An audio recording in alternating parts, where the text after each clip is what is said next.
내가 환난 중에 여호와께 부르짖었더니 내게 응답하셨도다. 아멘.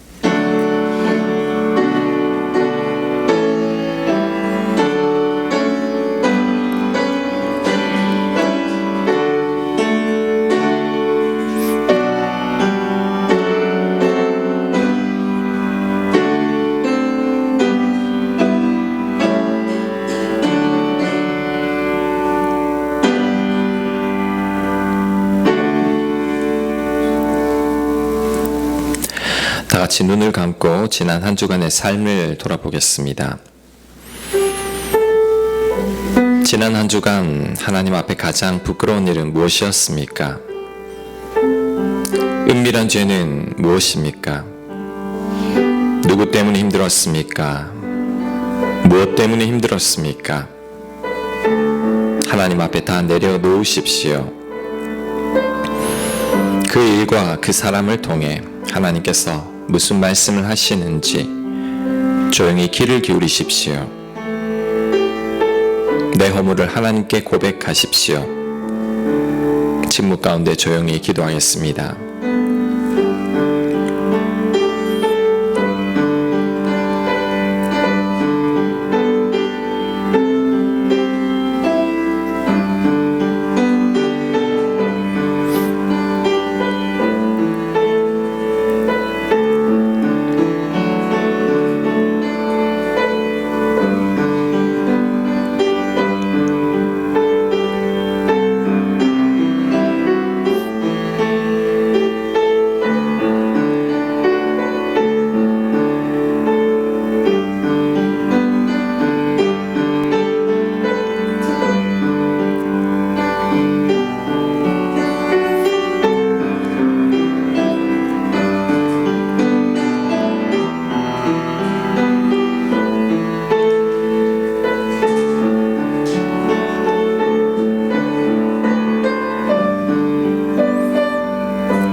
은혜가 풍성하신 하나님, 고난주간을 보내며 저희 삶을 돌아보니 잎사귀만 무성할 뿐 열매는 없었습니다.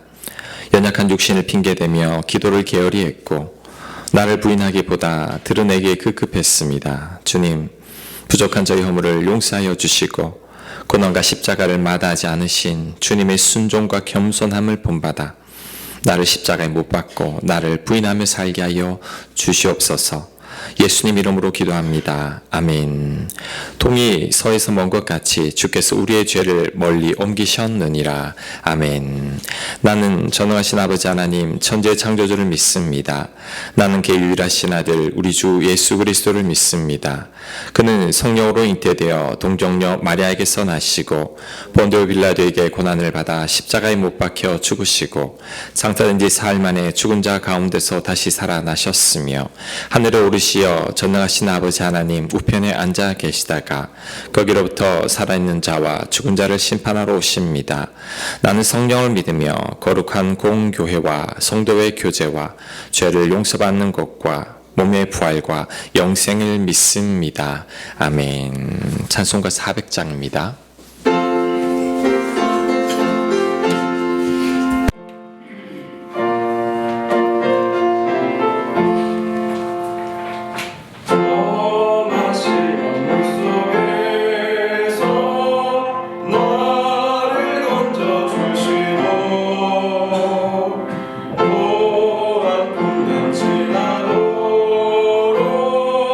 나를 숨겨주소서.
아멘. 우리 앞뒤 좌우에 계신 분들하고 인사하겠습니다. 늘 웃고 감사합시다. 늘 웃고 감사합시다. 네, 반갑습니다. 교회 소식 전합니다. 2020년 목표 늘 웃고 감사합시다입니다. 우리 늘 웃고 감사하는 저와 여러분들 되시길 바랍니다. 우리 당분간 언제까지가 될지 모르겠지만 이제 모든 예배는 이제 영상 예배로 대체합니다.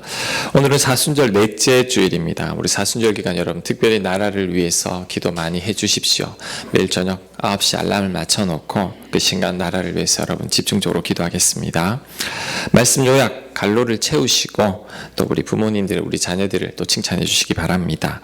그 외 소식은 주보를 참고하십시오. 오늘 우리에게 주신 하나님 말씀은 사도행전 27장 9절에서 26절까지 말씀입니다.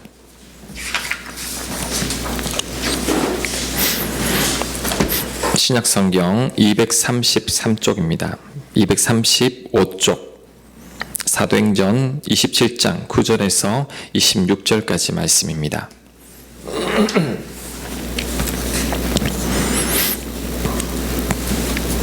사도행전 27장 9절부터 26절까지 말씀 신약성경 235쪽입니다. 하나님 말씀 봉독합니다.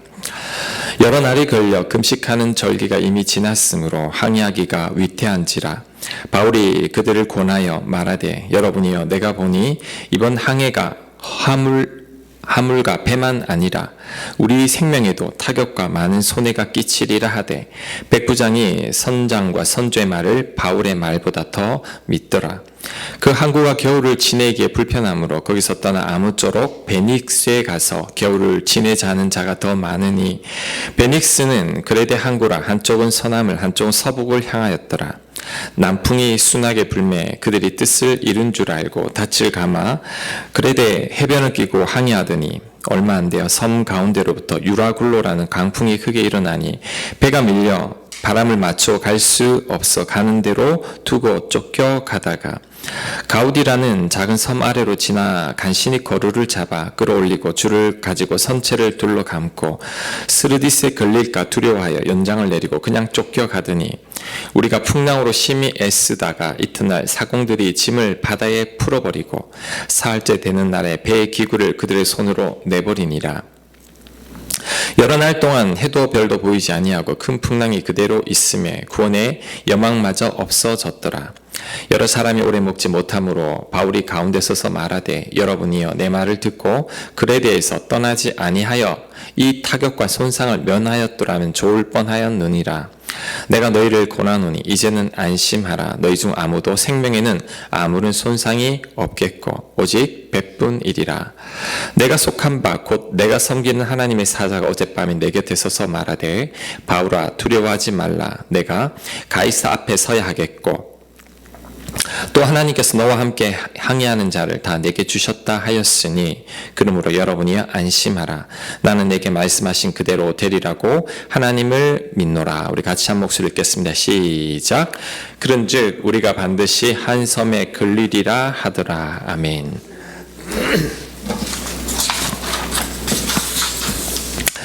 청년 때 예수님을 만나고 신앙생활을 하면서 처음 심각하게 고민했던 것이 뭐냐면 예기치 않는 고난입니다. 예수님 잘 믿고 하나님 뜻대로 살면 저는 고난이 없을 줄로만 알았습니다. 착하게 살면 하나님이 복 주신다라고 저는 생각을 했었습니다. 그런데 그렇지 않았습니다. 예수님 잘 믿어도 고난은 있습니다. 오늘 설교 제목처럼 여러분 예수님 잘 믿어도 인생의 폭풍을 만납니다. 오늘 성경의 바울도 마찬가지죠. 지금 바울이 복음을 전하다가 잡혀서 로마로 압송되어 가고 있는 중입니다. 선교하다가 이렇게 잡힌 것도 속상한데 이렇게 압송되어 가는 중에 폭풍우까지 만나는 것, 이거 너무한 것 아닙니까?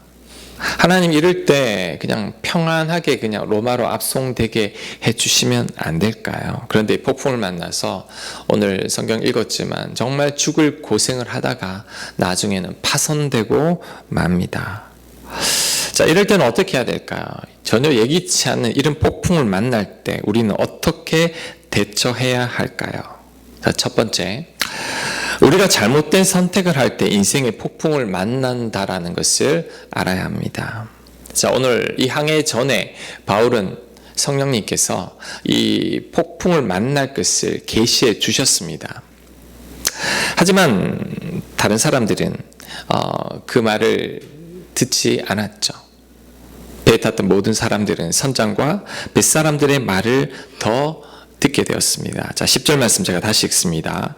말하되 여러분이여 내가 보니 이번 항해가 화물과 배만 아니라 우리 생명에도 타격과 많은 손해가 끼치리라 하되, 바울은 이렇게 말을 했습니다. 하지만 백부장이 선장과 선조의 말을 바울의 말보다 더 믿더라.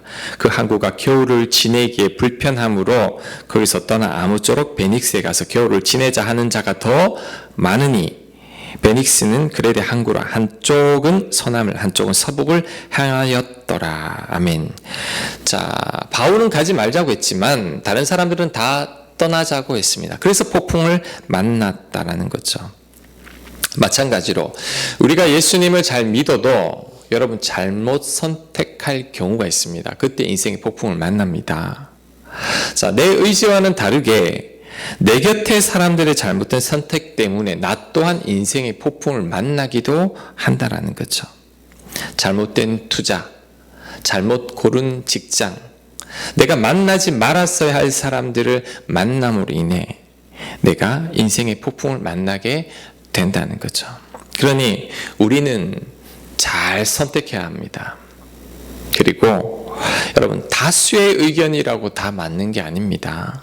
자, 오늘도 바울은 항해하지 말자고 했지만 그 외의 사람들은 전부 다 항해하자고 했습니다. 하지만 결국은 폭풍을 만나게 된 거죠. 여러분, 다수결의 원칙 때로는 조심해야 됩니다. 그러면 바른 선택을 하기 위해서는 어떻게 해야 될까요? 자, 바른 선택을 위해서는 여러분 성령 충만한 사람의 말을 듣는 게 낫습니다. 성령 충만한 바울의 말을 듣는 게 낫다는 거죠. 자, 그런데 문제는 성령 충만한 사람인지 아닌지를 어떻게 합니까? 여러분, 목사라고 다 성령 충만할까요? 아닙니다. 저도 성령 충만하지 않을 때 있고 잘못된 선택을 할 때가 있다는 거죠. 그럴 때는 어떻게 하면 좋을까요? 자, 이럴 때는 성경 말씀을 벗어나지 않는 게 좋습니다. 성경 말씀에는 하나님의 뜻이 담겨 있고 성경은 성령의 감동으로 쓰여졌기 때문에 성령의 생각이 담겨 있습니다.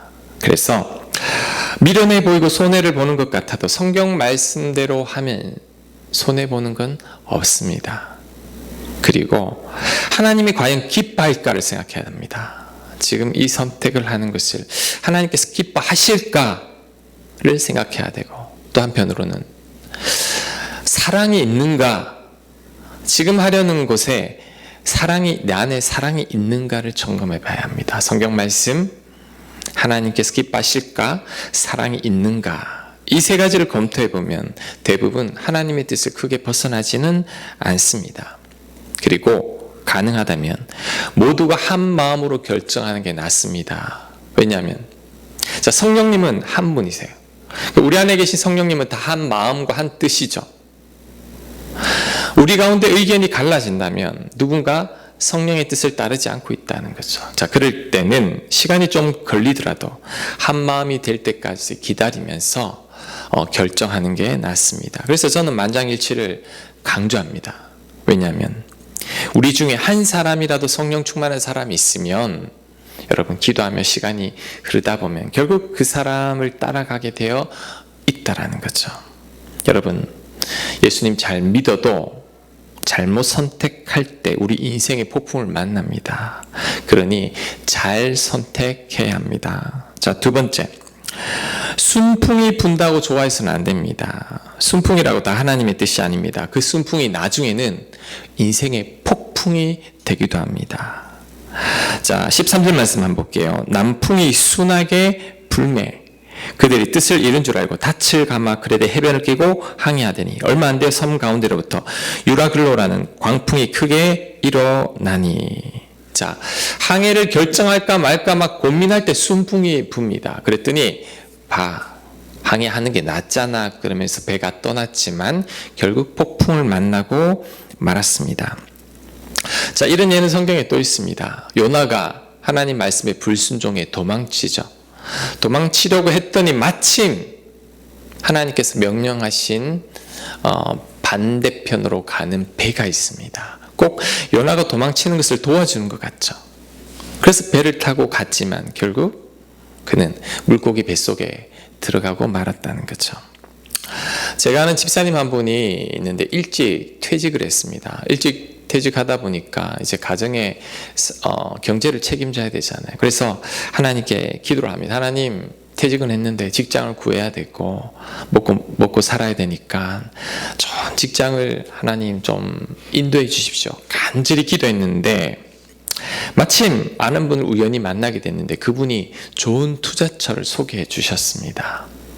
그래서 그 집사님 말씀하시길, 기도를 간절히 했는데 그 사람을 만난 걸 보면 하나님께서 그 사람을 만나게 주신 것 같다라는 거죠. 그래서 투자를 많이 했습니다. 여러분 어떻게 됐을까요?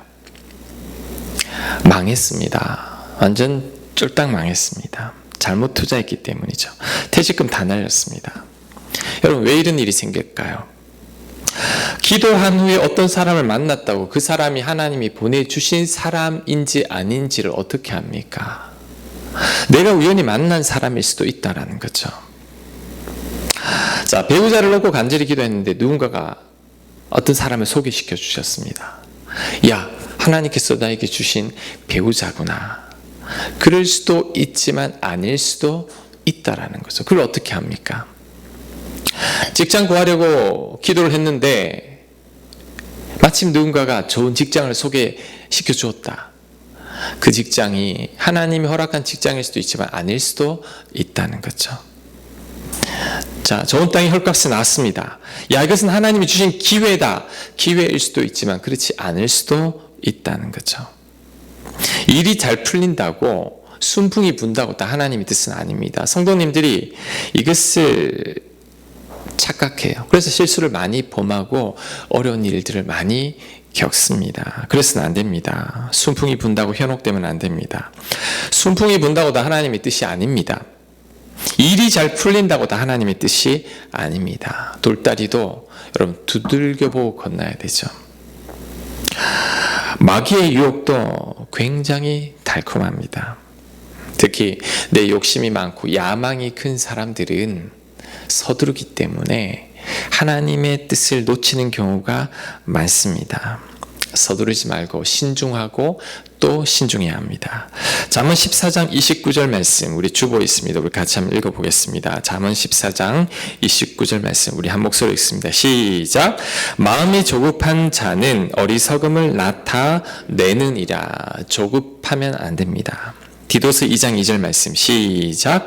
늙은 남자로는 절제하며 경건하며 신중하며. 자, 나이 드신 분들은 연륜이 있는데도 신중하라고 합니다. 그렇다면 젊은 사람들은 더 신중해야 합니다. 절제하며 신중해야 합니다. 신중하지 않고 서두르다 보면 하나님의 뜻을 잘 분별할 수 없게 되죠. 하나님 음성도 잘 듣지 못하게 되고 그러다 보면 인생의 폭풍을 만나게 되는 거죠. 그런데 참 이상하게도 우리가 하나님의 뜻을 잘 분별하지 못하는 분들도 인생의 폭풍을 만나면 하나님의 음성을 잘 듣게 되고 하나님의 뜻을 잘 분별하게 됩니다. 자, 오늘 성경에도 이 벳사람들도 폭풍 만나기 전까지는 바울 말 안 들었어요. 근데 폭풍 만나서 죽을 고생하더니 그때 비로소 바울의 말을 듣기 시작합니다. 바울은 말하죠. 걱정하지 말라고. 생명에 지장 없다고. 하나님 우리를 지켜주신다고. 벳사람들이 그때부터 바울의 말에 귀를 기울입니다. 자, 우리도 마찬가지죠. 여러분 언제 하나님의 말씀이 잘 들려오는 줄 아세요? 고난 가운데, 인생의 폭풍 가운데 들립니다. 인생에 아무런 문제가 없고 부족함이 없을 때는 하나님 음성이 잘 안 들리고 하나님 뜻도 잘 분별하지 못합니다. 아무리 말을 해도 안 들어요. 예배 시간에도 안 들립니다. 결국 내 고집과 내 뜻대로 하죠. 내 생각과 경험을 옳은 것으로 여깁니다. 하지만 그러다가 폭풍을 만나고 고난을 경험하고 죽을 고생하다 보면 그제야 하나님 말씀이 귀에 들어오기 시작하죠. 여러분, 순풍이 분다고 다 하나님의 뜻은 아닙니다. 서두르지 말고 조급해하지 말고 신중해야 합니다. 그리고 폭풍 가운데 말씀하시는 그 하나님 음성에 귀를 기울여야 합니다. 그럴 때 폭풍을 벗어날 수 있습니다. 세 번째, 폭풍을 만났을 때 여러분 포기해야 할 것은 포기해야 합니다. 자, 18절 말씀 우리 같이 읽습니다. 18절 19절 시작. 우리가 풍랑으로 심히 애쓰다가 이튿날 사공들이 짐을 바다에 풀어버리고 사흘째 되는 날에 배의 기구를 그들의 손으로 내버리니라. 자, 폭풍 때문에 배가 가라앉으려고 하니까 짐을 다 버립니다. 그 다음 배의 기구들, 고가의 기구들이죠. 이것도 다 버립니다. 왜냐하면 이거 아깝다고 안 버리다가 배가 침몰하기 때문이죠. 포기할 건 포기해야 합니다. 여러분 이런 이야기 아시죠? 아프리카에서 이 원숭이 잡을 때 어떻게 잡느냐 하면 입구가 좁은 항아리 안에 이 야자 열매를 둔다고 합니다. 그럼 원숭이가 와서 항아리에 손을 쭉 야자 열매를 집죠. 그러면 안 빠지는 거예요. 그때 사냥꾼이 이제 원숭이를 잡으러 오는데 원숭이는 열매를 놓고 도망치면 되는데 이걸 못 놓는 거죠. 그래서 그 항아리에 손을 집어넣은 채 다 잡힌다고 합니다. 야자 열매보다 목숨이 더 중요한데 이 원숭이들은 미련해서 이걸 포기를 하지 못하는 거죠. 자, 우리도 마찬가지입니다. 인생의 폭풍을 만났을 때 여러분 포기해야 할 건 포기해야 합니다. 내려놓을 건 내려놓아야 합니다. 그렇지 않으면 더 큰 고난을 맞이하게 되는 거죠. 성경에 이삭이 생각이 났습니다. 이삭이 우물을 파니까 가나안 사람들이 그의 우물을 빼앗습니다. 여러분 광야에서 우물은 얼마나 귀한지 모릅니다. 포기합니다. 또 우물을 팝니다. 가나안 사람들이 와서 또 빼앗습니다. 또 빼앗겨줍니다. 또 가서 다른 곳에 우물을 파는데 또 빼앗습니다. 또 포기합니다. 바보 같죠? 너무 무기력한 것 같죠? 아니죠. 이삭이 포기할 건 포기할 줄 아는 사람이죠. 만약에 이삭이 그 꿈을 빼앗기지 않으려고 가나안 사람과 대적했다면 가나안 사람들이 이삭을 죽였을지도 모릅니다. 이삭은 포기할 건 포기하면서 하나님의 은혜를 기대하는 자죠. 하나님 그에게 은혜를 베풀어 주신 거죠. 예전에 아는 집사님 한 분이 이제 경기가 안 좋아서 너무 힘들다고 합니다. 그래서 저는 그분이 정말 힘든 줄 알았어요. 그런데 알고 보니까 유럽 여행을 다니고 최고 차로 바꾸고 명품 아니면 사지도 않고 자녀들을 위해서는 정말 100만 원이 넘는 고액 과외를 하고 생활비를 정말 1000만 원 넘게 쓰는 것 같아요. 도대체 뭐가 힘들다는 걸까? 여러분 뭐가 힘들다는 걸까요? 이전과 비교해보니 힘들다는 거죠. 이전에는 지금보다 더 많이 지출했는데 지금은 그만큼 지출하지 못하니까 힘든 거죠. 예전에는 1년에 여행도 해외여행도 2-3차례 다녔는데 지금 한 번밖에 못 다니니까 힘든 거죠. 또 다른 한 분의 생각이 났습니다. 그래서 이제 신방 갔을 때 홀로 사신 어르신 한 분인데 그분은 생활보호 대상자입니다. 자식도 없고 몸도 불편합니다. 주민센터에서 매달 지급되는 그 돈으로 이제 살아가시는 분이죠. 근데 제가 이분 댁에 가서 예배 드리고 신방하고 이제 가려는데 이제 저한테 돈을 이제 3만 원 딱 주시는 거예요. 그래서 제가 안 받겠다고 했습니다. 그러니까 계속 주시는 거죠. 제가 막 거절하니까 나중에 막 울려고 그래요. 목사가 내 정성을 거부한다고.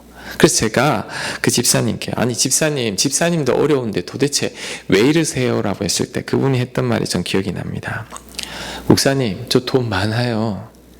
요즘은 지출할 데가 없어가지고 저에게 오히려 돈이 남아요.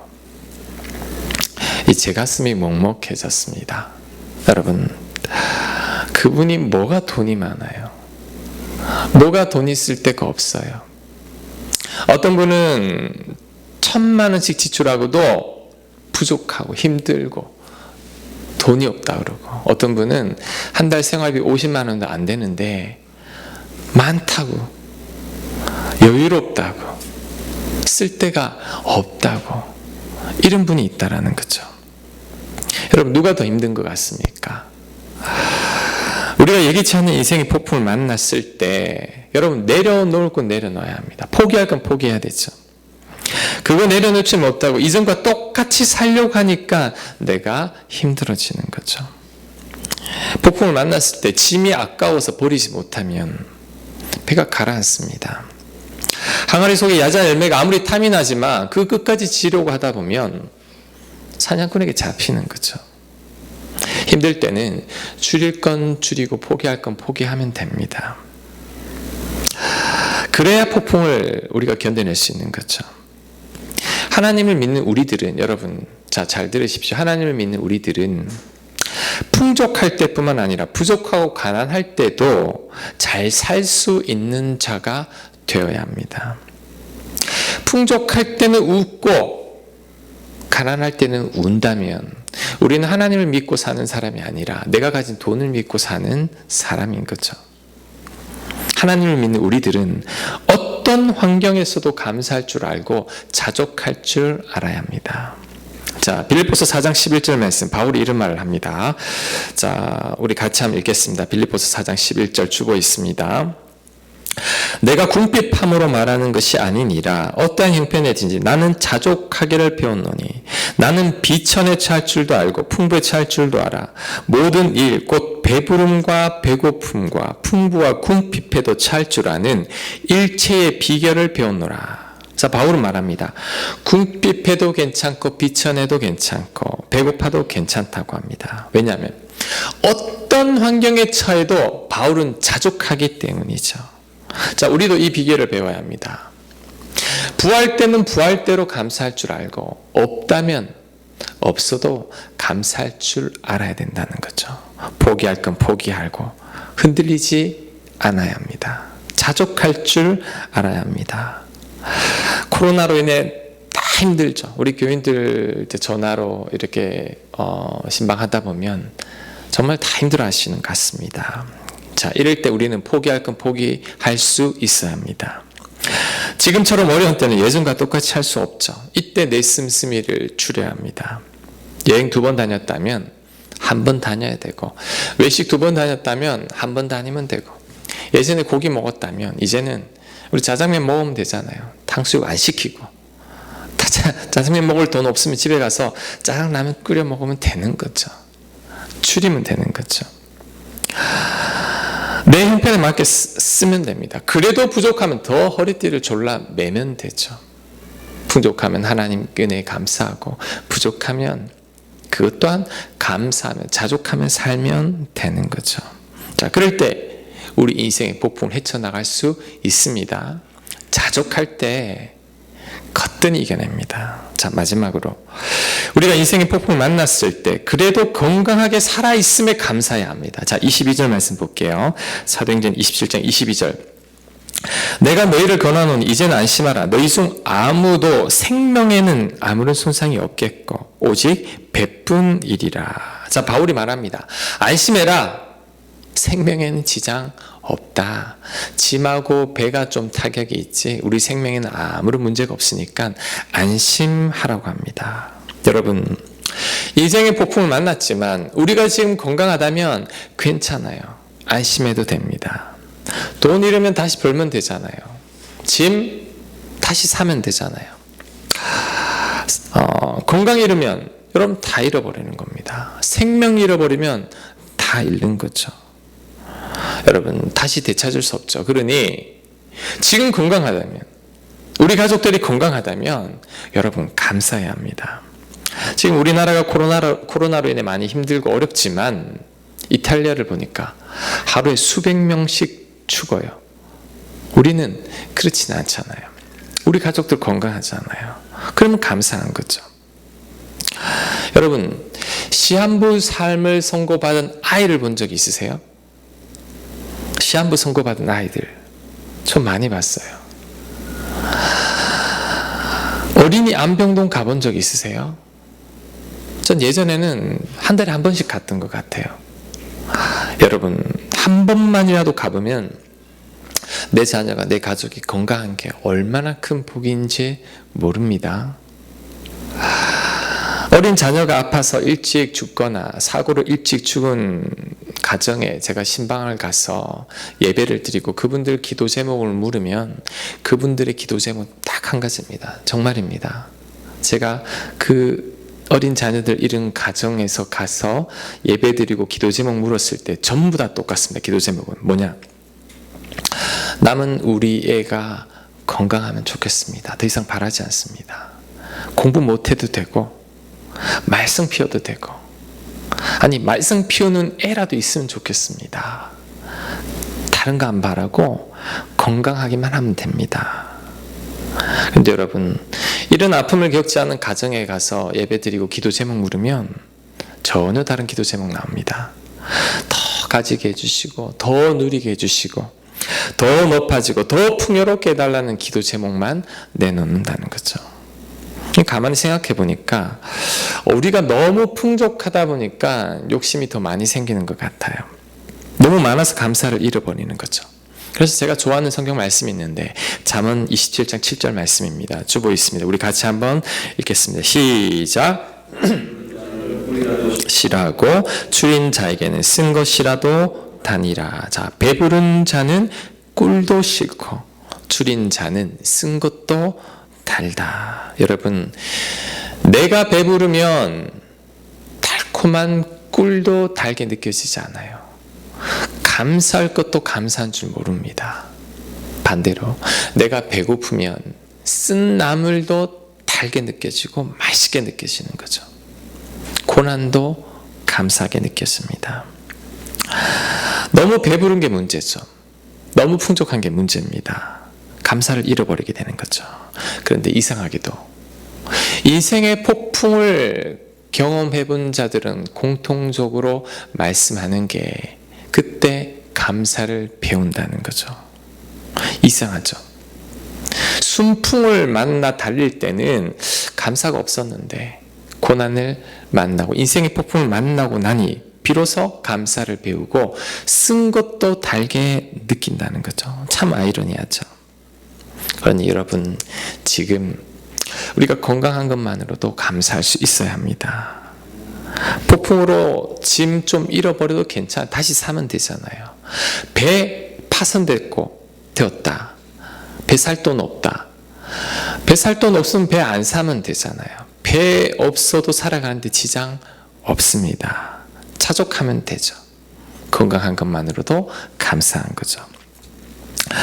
우리에게 가장 소중한 것은 이라는 책이 있어요. 우리 김홍식 씨가 적은 책인데 제가 그 책에 이런 이야기를 한번 읽은 적이 있습니다. 자, 아내와 남편이 각자가 사업을 하고 있는 가정이 있었는데 이제 둘 다 사업이 잘 되었습니다. 근데 아내가 사업을 좀 더 잘했죠. 근데 이 아내가 욕심을 내게 되어서 이 사업을 더 크게 확장하려고 대출을 받았습니다. 근데 부족해서 남편 명의로 또 대출을 받는데 남편은 반대를 했어요. 여보, 그만하자. 왜 이렇게 크게 하려고 그래? 그러니까 아내가 남편 말을 듣지 않고 대출을 받아서 사업을 시작했는데 그만 부도가 나고 말았습니다. 아내는 빚을 못 갚아서 사기 혐의로 여러분 감옥에 가게 되었어요. 남편은 모든 재산, 사업체 다 빼앗겼습니다. 집도 없어가지고 어린 딸과 함께 이제 여관에서 생활하고 있는 처지죠. 한 번씩 남편이 이 감옥으로 면회를 올 때마다 남편 얼굴 보니까 점점 늙어가고 있습니다. 착한 남편, 한 번도 아내를 원망하지 않는 남편. 내 고집 때문에 우리 남편 이렇게 고생하는구나. 얼마나 미안한 마음이 드는지. 그러다가 이 아내가 감옥에서 이제 형을 마치고 출소하는 날 농약을 한 병을 삽니다. 절망감과 남편에 대한 죄책감 때문에 도저히 살아갈 수가 없는 거죠. 근데 이 농약을 마시려고 하니까 남편 얼굴과 이 딸 얼굴이 자꾸 떠올라서 도저히 그렇게 할 수가 없어서 오늘 남편과 딸을 마지막으로 만나고 내가 이제 이것을 마셔야겠다고 생각하고 이제 남편이 있는 여관으로 갔습니다. 남편은 더 늙어 보였어요. 얼마나 미안한지 근데 이 남편과 딸이 얼마나 반갑게 맞이해 주는지 모릅니다. 여관에서 이 세 식구가 모여서 맛있게 저녁을 먹고 이제 잠자리에 들려갑니다. 이제 아내는 남편이 잠에 들면 자신이 계획했던 것을 실행에 옮기려고 하는데, 잠들기 전에 남편이 아내에게 이런 말을 합니다. 여보, 우리 결혼할 때 빈손이었지. 신혼 초에는 아무것도 없어도 우리 둘만 있는 것만으로도 그렇게 행복했는데 지금은 우리 셋이잖아. 더 행복하다. 여보, 우리 다시 시작하자. 우리 더 행복해질 수 있어. 이제 남편이 아내에게 그 말을 하는데 남편은 누워서 펑펑 울죠. 그때 그의 생각이 바뀝니다. 다시 시작하면 되죠. 그러면서 이 아내가 결심합니다. 이제 남은 인생은 내 남편과 내 딸을 위해서 정말 더 열심히 살아야겠다. 그러면 행복해질 것이다. 그러므로 그녀의 마음을 돌이키고 이제 행복하게 살았다는 이야기입니다. 여러분, 인생의 폭풍을 만났다고 우리 인생 끝났습니까? 아니죠. 다시 시작하면 됩니다. 지금 우리가 살아있고 건강하다면 여러분 얼마나 감사합니까? 짐 잃고 배 잃어도 괜찮아요. 생명 있잖아요. 하나님 우리를 돌봐주시는데, 이삭 우물 다 빼앗겼어요. 괜찮아요. 하나님이 돌봐주시는데, 바울은 고생했지만 하나님의 사명을 끝까지 감당합니다. 우리도 마찬가지입니다. 하나님이 우리를 사랑하십니다. 얼만큼? 당신의 사랑하는 아들을 주실 만큼. 예수님이 우리를 사랑해서 우리 대신 죽기까지 했는데, 여러분 그 사실을 믿는다면, 그 사랑을 믿는다면 두려울 게 없죠. 왜? 아니, 당신 아들과 바꿀 만큼 우리가 소중한데 우리 인생 왜 책임지지 않겠습니까? 그 하나님에 대한 믿음이 있다면, 나를 사랑하시는 예수님에 대한 확신만 있다면 두려울 게 없습니다. 지금 건강한 것만으로도 감사할 수 있다라는 거죠. 여러분, 인생의 폭풍을 만나도 오늘 이 말씀 꼭 기억하십시오. 내가 건강하다면, 내 가족들 건강하다면 괜찮아요. 충분해요. 감사합니다. 그리고 자족하면 돼요. 풍족할 때는 풍족하게 주신 하나님을 찬양하고, 부족할 때는 부족한 대로 자족하며 하나님을 찬양할 때 우리에게 그 어떤 폭풍도 우리를 넘어뜨릴 수 없다는 거죠. 여러분, 이제는 인생의 그 어떤 폭풍을 만나도 믿음으로 하나님을 신뢰함으로 이겨내는 저와 여러분들 되시길 간절히 바랍니다. 아멘. 자, 오늘 이 말씀 생각하면서 우리 주품에 우리 찬양 같이 했으면 합니다. 우리 보내주신 자료에 우리 악보가 있습니다. 주품에 품으셔서 우리 찬양 같이 하겠습니다. 내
우리 오늘 말씀 생각하면서 우리 같이 한번 기도하기를 원합니다. 거친 파도 날 향해 와도 주님과 함께 날아오르면 되죠. 폭풍 가운데서도 우리 하나님 잠잠히 바라보면 됩니다. 여러분, 인생에 예기치 않은 폭풍을 만날 때도 있지만 능히 우리 그것을 감당할 수 있습니다.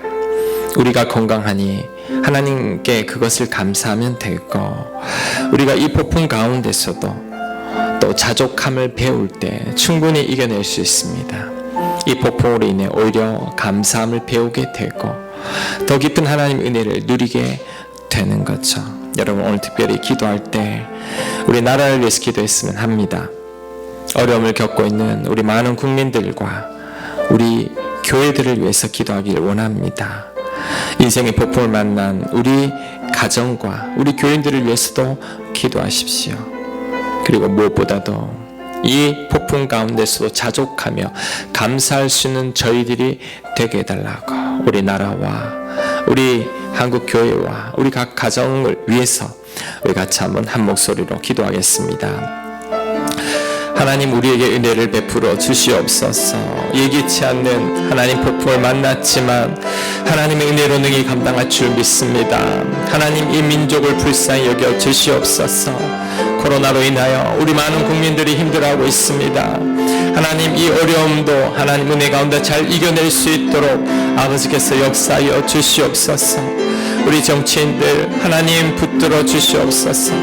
나라가 혼란스럽고 하나님 국민들의 마음이 나뉘어져 있으니 하나님 속히 회복시켜 주시고 하나가 되게 하여 주셔서 하나님 기뻐하는 민족 되게 하여 주시옵소서. 이 민족을 지켜주시고 보호하여 주시옵소서. 우리 국민들을 불쌍히 여겨 주시옵소서. 코로나로 인하여 우리 많은 교인들이 힘들어합니다. 하나님 지켜주시옵소서. 자족하게 하여 주시고 감사할 수 있게 도와주시옵소서. 한국교회가 하나님 앞에 예배도 드리지 못하고 있습니다. 하나님, 예배 드릴 수 있는 그날을 사모하게 하시고 그날이 속히 우리에게 올 수 있게 도와주시옵소서. 우리들의 가정을 지켜주시옵소서. 우리들을 보호하여 주시옵소서. 이 인생의 폭풍 가운데서도 승리할 수 있는 저희들 될 수 있도록 아버지께서 은혜를 베풀어 주시옵소서. 은혜를 더하여 주시옵소서. 주여 간절히 원합니다.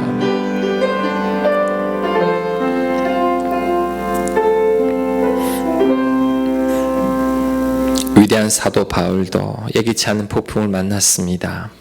우리도 살다 보면 인생의 폭풍을 만나지만 하나님의 은혜로 능히 감당할 줄 믿습니다.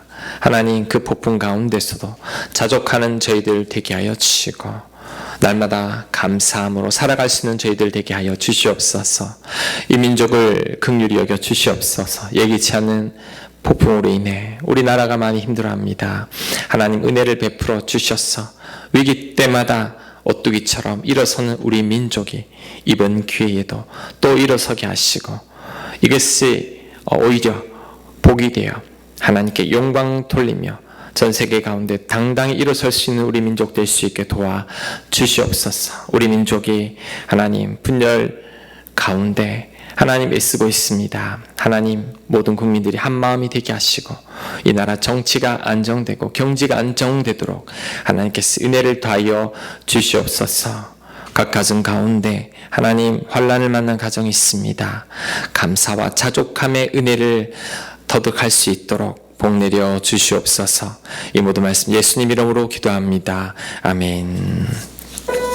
우리 봉헌하겠습니다.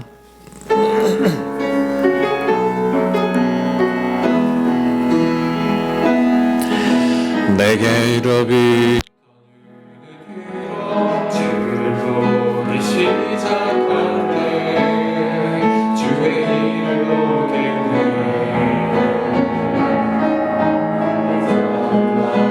돌이키사 하늘에 크게 하네 주님을 볼 때 모든 시선을 주님께 드리고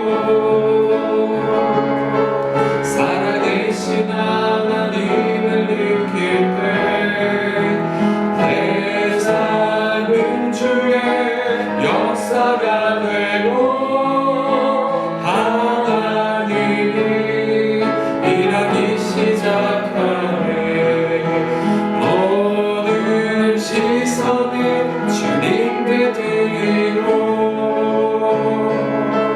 전능하신 하나님을 믿게 돼 세상은 주의 나라가 되고 하나님이 일하기 시작하네.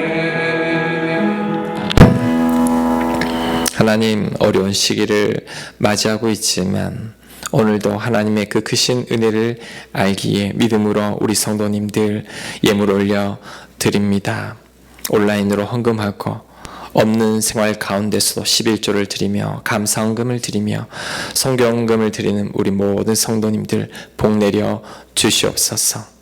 이삭이 우물을 빼앗겨도 채워주셨던 그 은혜를 우리 모든 성도님들이 경험할 수 있도록 역사하여 주시옵소서. 부족함 없도록 채워주시고 건강 지켜주시고 특별히 우리 자녀들 믿음 안에 승리케 하여 주시며 바울과 같은 위대한 하나님의 종으로 쓰임받을 수 있도록 복 내려 주시옵소서. 사시는데 부족함이 없도록 우리 모든 성도님들에게 은혜를 베풀어 주시옵소서. 이 모든 말씀 예수님 이름으로 기도합니다. 아멘. 우리 주 예수 그리스도의 은혜와 하나님 아버지의 무한하신 사랑과 성령님의 감화, 감동, 위로, 교제하심이 인생의 풍랑을 만나도 하나님의 은혜로, 감사로, 자족함으로 능히 이겨내기를 간절히 소망하는 사랑하는 주의 백성들 한 분 한 분 머리 위에 그 가정과 직장 위에 이 나라와 한국 교회 위에 지금부터 영원토록 함께 하시기를 간절히 축원하옵나이다. 아멘.